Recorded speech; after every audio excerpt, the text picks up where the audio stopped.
வணக்கம். இது ஐபிசி தமிழின் இன்றைய மதிய செய்திகள். முதலில் தலைப்புச் செய்திகள். நாட்டில் அதிகரிக்கும் துப்பாக்கிச்சூடு, சுற்றுலாத்துறைக்கு ஏற்பட்டுள்ள சிக்கல். கொழும்பில் பதுங்கியிருக்கும் சர்ச்சைக்குரிய செவ்வந்தி, நாடு முழுவதும் தேடி அலையும் போலீசார். பொதுமக்களுக்கு விடுக்கப்பட்டுள்ள எச்சரிக்கை. யாழில் விபத்துக்குள்ளான பதில் அரசாங்க அதிபரின் வாகனம், மனைவி வெளியிட்ட தகவல். மஹிந்த உள்ளிட்ட முன்னாள் ஜனாதிபதிகளின் பாதுகாப்பு தொடர்பில் விசேட நடவடிக்கை. சங்கு சின்னத்தில் களமிறங்கும் 9 தமிழரசு கட்சிகள், வெளியான அறிவிப்பு. கொட்டாஞ்சேனை துப்பாக்கிச்சூடு, மற்றொரு சந்தேக நபர் கைது. அரசு மற்றும் தனியார் துறையினரின் சம்பள அதிகரிப்பு, பேராசிரியர் வசந்த அதுகோரல கூறும் விடயம். பாதுகாப்பு செயலர் பிறப்பித்துள்ள அதிரடி உத்தரவு. நீதிமன்ற படுகொலை, அதுருகிரியவில் போலீஸ் அதிகாரி தொடர்பில் வெளியாகியுள்ள தகவல். தொடர்வன விரிவான செய்திகள். இலங்கையில் நாளுக்கு நாள் அதிகரித்து வரும் துப்பாக்கிச்சூட்டு சம்பவங்கள் காரணமான சுற்றுலாத்துறை மீண்டும் வீழ்ச்சியடையும் அபாயம் ஏற்பட்டுள்ளதாக தகவல்கள் வெளியாகியுள்ளது. குறித்த விடயத்தினை சிறு மற்றும் நடுத்தர சுற்றுலா கைத்தொழில் துறையினரின் கூட்டமைப்பு தெரிவித்துள்ளது. இந்த நிலையில் சம்பந்தப்பட்ட அதிகாரிகள் இதில் கவனம் செலுத்தி உரிய நடவடிக்கையை எடுக்க வேண்டும் என அகில இலங்கை சிறு மற்றும் நடுத்தர அளவிலான சுற்றுலா தொழில் முனைவோர் சங்கத்தின் தலைவர் சமீர சேனகடி சில்வா தெரிவித்துள்ளார். நாளாந்தம் பல பகுதிகளில் தற்போது துப்பாக்கிச்சூட்டு சம்பவங்கள் பதிவாகி வருகின்றன. இது சுற்றுலாத்துறைக்கு நேரடியாக பாதிப்புகளை ஏற்படுத்தக்கூடும். இந்த சம்பவங்களால் வீதியில் சுதந்திரமாக செல்வதற்கு அச்சுறுத்தல் ஏற்பட்டுள்ளது. எனவே சுற்றுலா பயணிகளின் வருகையில் வீழ்ச்சி ஏற்படுவதில் இது நேரடியாக தாக்கம் செலுத்தக்கூடும். நாட்டுக்கு வரும் சுற்றுலா பயணிகளின் பாதுகாப்பு உறுதிப்படுத்தப்பட வேண்டும். இவ்வாறு தொடர்ச்சியான துப்பாக்கிச்சூடு காரணமாக குற்ற வலையமைப்பு ஒழுக்கப்படவில்லையாயின் நாட்டின் சுற்றுலாத்துறை பாரிய நெருக்கடிக்குள்ளாகக்கூடும் என அவர் மேலும் தெரிவித்துள்ளார்.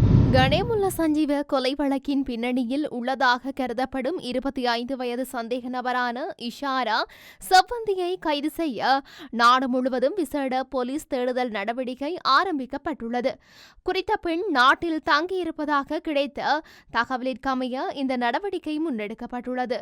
கொலையின் பின்னர் அவர் காணாமல் போன நிலையில் பெண் வெளிநாட்டிற்கு தப்பிச் சென்றுள்ளதாக தகவல்கள் வெளியாகியிருந்தன. எனினும் அந்த பெண் இந்த நாட்டில் தங்கியிருப்பதாக கிடைத்த தகவலின் அடிப்படையில் தேகிவளை மற்றும் மத்துகமவில் பல இடங்களில் நேற்று சிறப்பு நடவடிக்கைகள் மேற்கொள்ளப்பட்டது. ஆனால் அவர் குறித்து எந்த தகவலும் கண்டுபிடிக்கப்படவில்லை என போலீசார் தெரிவித்துள்ளனர். இவ்வாறான சூழ்நிலையில் கொலை மிரட்டல்கள் வந்துள்ளதாக கூறி அந்த தாய் மற்றும் சகோதரர் ஆகியோர் நீர்கொழும்பு வீதி ஜெயா மாவட்டத்தில் உள்ள தங்கள் வீட்டை விட்டு வெளியேறியுள்ளனர். இந்த நிலையில் கணேமுல்ல சஞ்சீவ கொலை சம்பவம் தொடர்பாக கைது செய்யப்பட்ட மேலும் 3 சந்தேக நபர்கள் 48 மணி நேர தடுப்பு காவல் உத்தரவின் பேரில் விசாரணைக்காக போலீஸ் காவலில் வைக்கப்படுவார்கள் என கொழும்பு குற்றப்பிரிவு நேற்று நீதிமன்றிற்கு அறிவித்துள்ளது. நாட்டின் பல மாகாணங்கள் மற்றும் மாவட்டங்களில் இன்று வெப்பமான வானிலை எச்சரிக்கையை வானிலை ஆய்வு திணைக்களம் வெளியிட்டுள்ளது. இதன்படி வடக்கு, வடமத்திய, வடமேற்கு, மேற்கு சப்ரகமுவ மாகாணங்கள் மற்றும் காலி, மாத்தறை மாவட்டங்களில் சில இடங்களில் வெப்ப குறியீடு மனித உடலில் உணரப்படும் வெப்பநிலை எச்சரிக்கை நிலை வரை அதிகரிக்கும் என்று எதிர்பார்க்கப்படுகின்றது. எச்சரிக்கை வெப்பநிலையின் கீழ் நீண்ட நேரம் வெளிப்பகுதியில் தொடர்ந்து செயல்பாடுகளில் ஈடுபடுவதால் வெப்ப பிடிப்புகள் ஏற்படக்கூடும். எனவே பொதுமக்கள் நீரேற்றத்துடன் இருக்கவும் முடிந்தவரை அடிக்கடி வெளிப்புற செயல்பாடுகளை கட்டுப்படுத்தவும் அறிவுறுத்தப்படுகின்றார்கள். யாழ்ப்பாணம் மாவட்ட பதில் அரசாங்க அதிபர் மருதலிங்கம் பிரதீபனின் மகன் பயணித்த வாகனமானது நேற்றைய தினம் விபத்துக்குள்ளானதில் அரசு அதிபரின் மகனும் அவரது நண்பரும் காயமடைந்த நிலையில் யாழ்ப்பாணம் போதனா வைத்தியசாலையில் சிகிச்சைக்காக அனுமதிக்கப்பட்டனர். இதுகுறித்து அரசு அதிபரின் மனைவி ஒரு முகநூல் பதிவை வெளியிட்டுள்ளார். அதில் குறிப்பிட்டுள்ளதாவது: மாவட்ட செயலாளரின் மகன் அரசு வாகனத்தில் பயணிக்கும் போது பாரிய விபத்துக்கு உள்ளானார். இதனை பல சமூக ஊடகங்கள் செய்தியாக வெளியிட்டமையை காண முடிகின்றது. இதில் உண்மைக்கு புறம்பாக அரசு வாகனம் விபத்துக்குள்ளானது என்றும் மதுபோதையில் வாகனம் செலுத்தினார் என்றும் செய்திகள் வெளிவந்தன. அச்செய்திகளுக்கான உண்மைத்தன்மையை வெளிப்படுத்துவதற்காகவே இப்பதிவு இடப்படுகின்றது. யாழ் இந்து கல்லூரியில் 2023 கணித பிரிவில் கல்வி கற்ற எனது மகன் பழைய மாணவர்களின் கூட்டம் ஒன்றிற்காக தனது நண்பர்களுடன் சொந்த வாகனத்தில் சென்று கொண்டிருக்கும் போதே பலாலி வீதியில் விபத்து ஏற்பட்டது. அவர் அரசாங்க வாகனத்தில் பயணிக்கவில்லை, எமது தனிப்பட்ட வாகனத்தையே பாவித்தார் என்பதுடன் அவர் மதுபோதையில் வாகனத்தை செலுத்தியிருக்கவில்லை என்பதும் போலீசாராலும் வைத்தியசாலையாலும் உறுதிப்படுத்தப்பட்டுள்ளது. இதில் வாகனம் பாரிய சேதத்திற்கு காயத்திற்குள்ளான போதிலும் எனது மகனும் அவருடைய நண்பர்களும் எந்தவித உயிராபத்துமின்றி இறையருளால் காப்பாற்றப்பட்டுள்ளார்கள். உடனுக்குடன் செய்திகளை வழங்குவது ஊடகங்களின் பொறுப்பு. ஆனால் உண்மைக்கு புறம்பாக தனிப்பட்ட விரோதங்களினாலோ அல்லது காழ்ப்புணர்ச்சிகளினாலோ அல்லது விறுவிறுப்பான செய்திகளை வழங்க வேண்டுமென்ற ஆதங்கத்தினாலோ சம்பந்தப்பட்டவர்களை எவ்வளவு பாதிக்கும் என்று சிறிதளவு எண்ணமும் இல்லாமல் ஊடகங்கள் பொறுப்பு இன்றி செயல்படுவது வேதனை அளிக்கின்றது. விபத்து என்பது யாருக்கும் எப்பொழுதும் நிகழலாம். ஒரு விபத்து சம்பவத்தை காரணம் காட்டி அரசாதிபரின் பதவிக்கு களங்கம் ஏற்படுத்துவதையே நோக்கமாக கொண்டு செய்திகள் வெளியிடப்பட்டமையை என்னால் அவதானிக்க முடிந்தது. முகம் காட்டாது பொறுப்பற்ற விதத்தில் என் பிள்ளைகளின் மனதை பாதிக்கும் வகையில் செய்திகளை வெளியிட்டு இருப்பது மிகவும் வேதனை அளிக்கின்றது. எனினும் உண்மை செய்திகளை வெளியிட்ட ஊடகங்களும் ஆறுதல் வார்த்தைகளை கூறிய அன்புள்ளங்களுக்கும் நிறையவே இருக்கின்றன. அவர்களுக்கு எனது மனமார்ந்த நன்றிகள் என குறிப்பிடப்பட்டுள்ளது. முன்னாள் ஜனாதிபதி மஹிந்த ராஜபக்ச உள்ளிட்ட முன்னாள் ஜனாதிபதிகளுக்கு வழங்கப்பட்ட பாதுகாப்பு மறுபரிசீலனை செய்யப்பட்டு வருவதாக தெரிவிக்கப்படுகின்றது. அதன்படி அவர்களின் பாதுகாப்பு தொடர்பில் விசேட நடவடிக்கை மேற்கொள்ளப்படவுள்ளதாக கூறப்படுகின்றது. பாதுகாப்பு மதிப்பாய்வுகளின் அடிப்படையில் முன்னாள் ஜனாதிபதிகளின் பாதுகாப்பு குறித்து மேலும் நடவடிக்கை எடுக்கப்படும் என்று போலீஸ் ஊடக பேச்சாளர் தெரிவித்திருந்தார். இதன் அடிப்படையிலேயே குறித்த நடவடிக்கை மேற்கொள்ளப்படவுள்ளதாக கூறப்படுகின்றது. மேலும் அண்மைய நாட்களில் நாட்டில் இடம்பெற்ற குற்ற சம்பவங்கள் காரணமாக நாடாளுமன்ற உறுப்பினர்களுக்கும் பாதுகாப்பு பலப்படுத்தப்பட்டுள்ளமை குறிப்பிடத்தக்கது. எதிர்வரும் உள்ளூராட்சி மன்ற தேர்தலில் 9 தமிழ் கட்சிகள் இணைந்து போட்டியிடுவதற்கு இணக்கம் காணப்பட்டுள்ளதாக தகவல்கள் வெளியாகியுள்ளது. யாழ்ப்பாணம் இணுவில் பகுதியில் இடம்பெற்ற கட்சித் தலைவர்கள் மற்றும் பிரதிநிதிகளுக்கு இடையிலான கலந்துரையாடலின் போதே இந்த தீர்மானம் எடுக்கப்பட்டுள்ளது. அந்த வகையில் தேர்தலில் ஜனநாயக தமிழ் தேசிய கூட்டணியின் சங்கு சின்னத்தில் போட்டியிடவுள்ளது. குறித்த கூட்டணியில் தமிழீழ மக்கள் விடுதலை கழகம், ஈழ மக்கள் புரட்சிகர விடுதலை முன்னணி, தமிழீழ விடுதலை இயக்கம், ஜனநாயக போராளிகள் கட்சி, தமிழ் தேசிய கட்சி, தமிழ் மக்கள் கூட்டணி, தமிழ் தேசிய பசுமை இயக்கம், ஜனநாயக தமிழரசு கட்சி, சமத்துவ கட்சி ஆகிய 9 கட்சிகளும் இணைந்து கொண்டுள்ளனர்.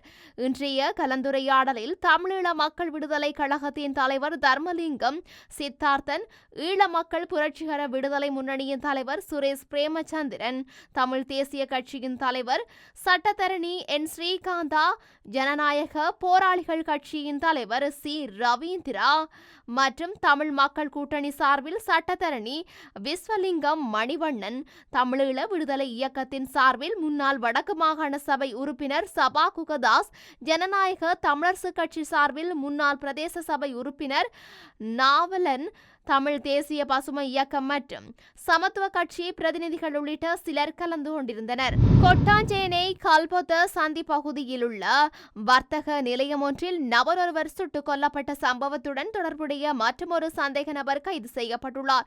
குறித்த சம்பவத்திற்கு துப்பாக்கியை வழங்கிய சந்தேக நபரே இவ்வாறு கைது செய்யப்பட்டுள்ளதாக தெரிவிக்கப்பட்டுள்ளது. அத்துடன் இந்த கொலை சம்பவம் துபாயிலிருந்து திட்டமிடப்பட்டுள்ளதாக காவல்துறையினர் தெரிவித்துள்ளனர். கொழும்பு கொட்டாஞ்சேனையில் கடந்த 21ஆம் தேதி இரவு இடம்பெற்ற துப்பாக்கிச் சூட்டில் வர்த்தக நிலையம் ஒன்றின் உரிமையாளரான சசிகுமார் என்பவர் உயிரிழந்திருந்தார்.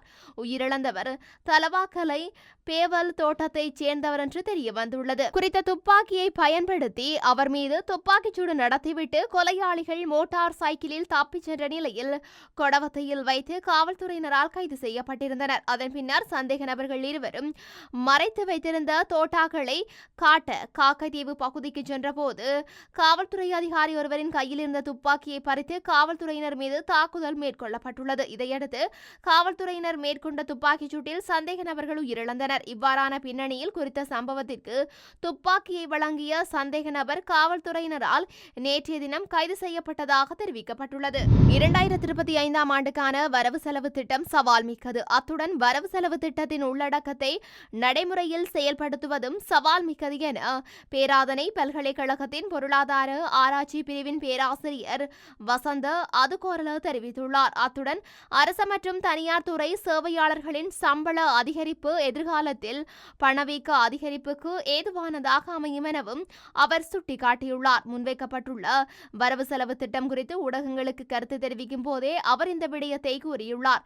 மேலும் தெரிவிக்கையில், இந்த வருடத்தில் மேலதிகமாக 900 பில்லியன் ரூபாய் வரி வருமானத்தை அரசாங்கம் எதிர்பார்த்துள்ளது. இந்த நிலையில் வரி கொள்கையை மறுசீரமைக்காமல் உயரளவிலான வரி வருமானத்தை ஈட்டிக் கொள்வது சவால் மிக்கது. அரசாங்கத்தின் இலக்குக்கமைய வரி வருமானத்தை அதிகரித்துக் கொள்வதாயின் மக்கள் சுய விருப்பத்துடன் வரி செலுத்துவதற்கு முன்வர வேண்டும். வரவு செலவு திட்டத்தில் அரசு மற்றும் தனியார் துறை சேவையாளர்களின் அடிப்படை சம்பளத்தை அதிகரிப்பதற்கான முன்மொழிவுகள் பரிந்துரைக்கப்பட்டுள்ளன. இதற்கு மேலதிகமாக அரசு சேவைக்கு 30,000 பேரை இணைத்துக் கொள்வதற்கும் பரிந்துரைக்கப்பட்டுள்ளது. இந்த காரணிகளால் எதிர்காலத்தில் பணவீக்கம் அதிகரிக்கக்கூடும். நலன்புரி திட்டங்களுக்கு அரசாங்கம் பாரிய தொகை நிதியை செலவு செய்கின்றது. இதுவும் பணவீக்கத்தை அதிகரிக்கும்.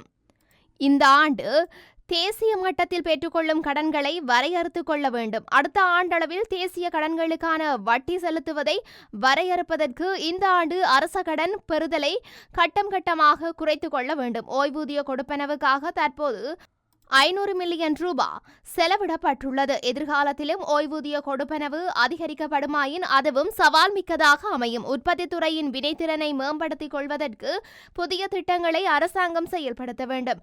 வரவு செலவு திட்டத்தில் உற்பத்தி திறனை மேம்படுத்த சிறந்த முன்மொழிவுகள் முன்வைக்கப்பட்டுள்ளன. அவற்றை சிறந்த முறையில் செயல்படுத்த வேண்டுமென அரசாங்கத்திடம் வலியுறுத்துகின்றோம். சர்வதேச நாணய நிதியத்தின் ஒழுங்குபடுத்தலுக்கு அமைவாகவே வரவு செலவு திட்டம் தயாரிக்கப்பட்டுள்ளது.